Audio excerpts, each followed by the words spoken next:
Okay, so we're talking about rent rates today, and you folks need to understand rent rates. You thought it was going to be as simple as somebody would tell you a rate, and that's how much you would pay each month. But let me tell you, it's probably not that simple.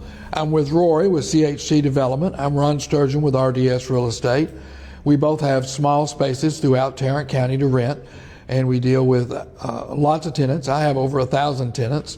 And Roy, when you hear the lease price, you think that's all you're going to have to pay. Now, we talked a little about understanding and asking, is that a gross rate or a triple net rate? And what does the 3 N's stand for? Triple nets are taxes, insurance, common area maintenance. Why do they call them N's, Rory?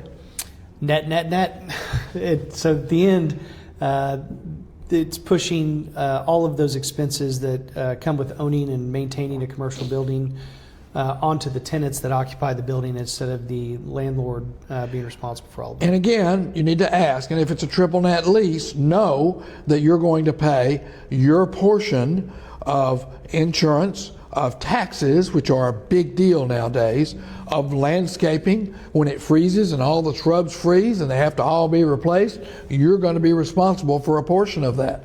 And all that's going to add to your rent. Now, but in addition to triple net costs, there are other costs as well to consider. Is that right, Rory? Sure. Leases will typically provide that tenants are responsible for storefronts, for door repair. What's a storefront, Rory? The glass in front of your space. Glass, okay. If that exists. Door repair, threshold repair, back door, front door. A lot of tenants don't understand. What about the toilet?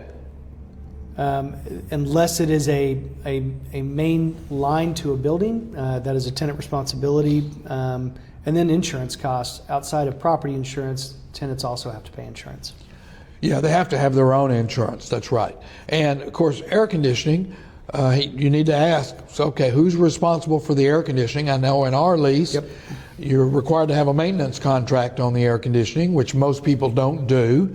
Okay, and if you don't do it and it breaks, then you're going to be responsible for everything. And if you do it and it breaks, we may be responsible for a portion of those repairs.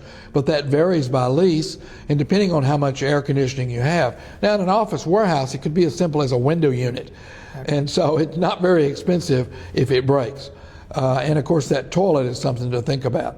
Anyway, stay tuned. This is an important topic.